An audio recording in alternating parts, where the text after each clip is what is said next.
Hello friends, હું અતુલ ટેટા આજે જુનાગઢ રોપવેની મુલાકાતે આવ્યો છું. જુનાગઢ મારું નેટિવ છે. લગભગ જ્યારે રોપવે નહોતું એ પહેલા અસંખ્ય વાર હું ગિરનારની સીડીઓ ચડી અને ગિરનાર છે એ આવેલો હતો. પણ રોપવેનો એક અલગ જ આખો રોમાંચક અનુભવ હોય છે. તો આજે હું તમને મારો અનુભવ છે એ શેર કરીશ. મારી ચેનલ તમને ગમે તો લાઈક કરજો, શેર કરજો, સબસ્ક્રાઇબ કરજો. Thank you very much.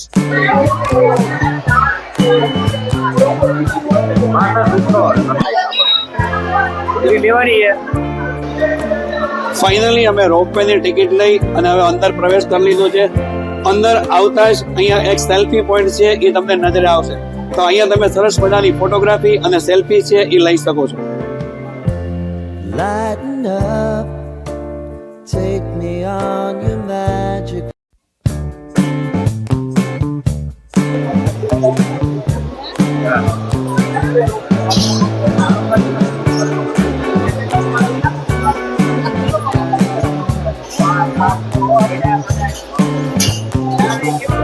Mummy ના અંગૂઠો બનાવી દે.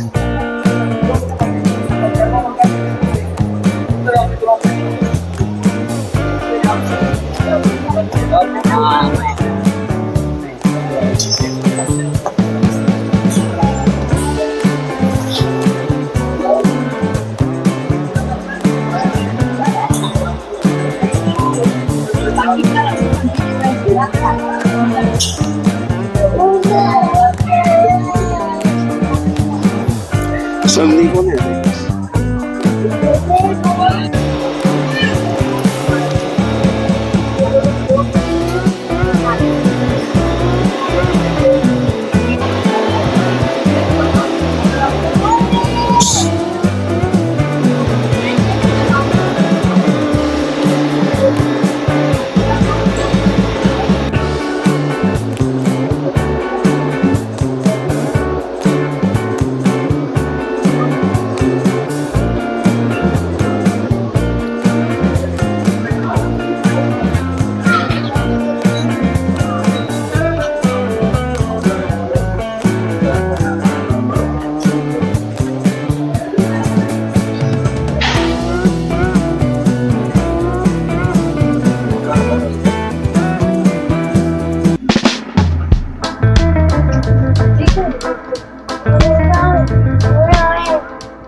એક્ઝેક્ટ તમે જે આ દ્રશ્ય જોઈ રહ્યા છો તે જૈન દેરાસર છે.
8 થી 10 મિનિટ જેવો રોપવેમાં સમય છે એ લાગે છે.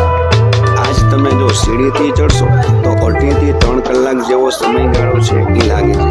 સીડીથી ચડવા માટે થઈ અને 5500 પગથિયા છે.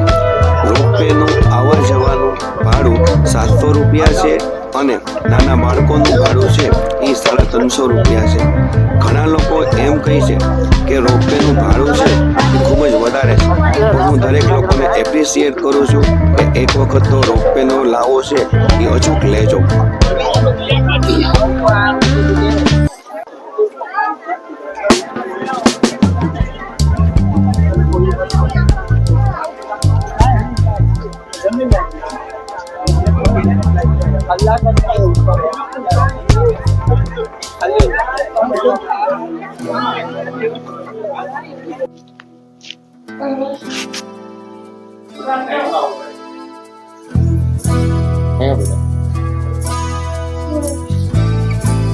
આવી જાઓ. અરે એક મિનિટ ના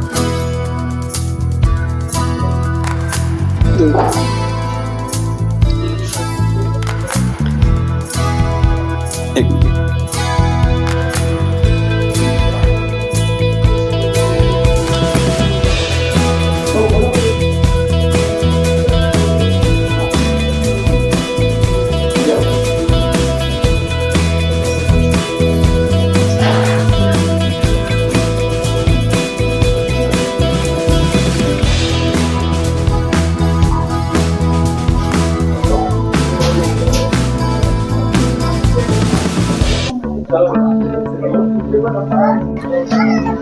અંબાજી મંદિરની અંદર ઉપર ચડતા જ ખાણીપીણીના સ્ટોલ પણ એટલા જ આપણને જોવા પડે છે. એટલે નીચેથી કોઈ યાત્રાળુ આવે છે તો એને ખોટો વજન ઉપાડવાની જરૂરિયાત નથી. અહીંયા તમારે ઓલમોસ્ટ જે કાંઈ નાસ્તો કરવો હોય એ બધો જ નાસ્તો છે એ તમને મળી રહે છે. એક્ઝેક્ટ મારી પાછળ તમે જે વ્યૂ જોઈ રહ્યા છો એ દત્તાત્રેય જવાનો રસ્તો છે. આજે દત્ત જયંતિ છે તો ઘણા બધા યાત્રાળુઓ છે એ જાય છે.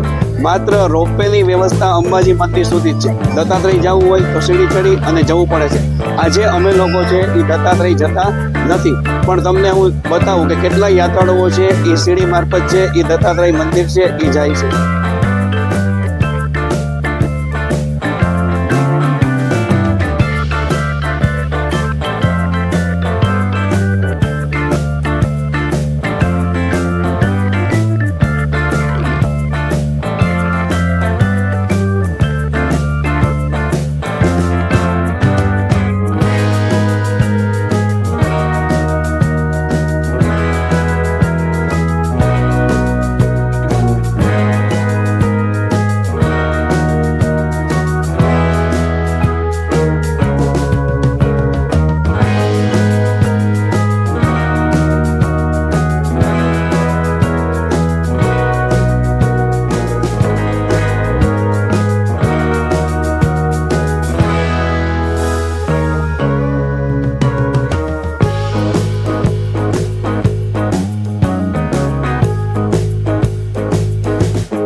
જુનાગઢને પાણી પૂરું પાડતો આ હસનાપુર ડેમ છે.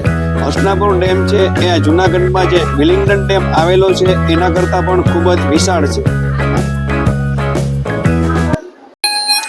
કાકા વાજુ વગાડી અને આપણને જે મ્યુઝિક સંભળાવી રહ્યા છે તે એક BSNL ના નિવૃત્ત કર્મચારી છે અને તેના દ્વારા તેને ભેટ કે બક્ષિસ સ્વરૂપે જે રકમ મળે છે તે ગાયોના ઘાસચારા માટે વાપરે છે.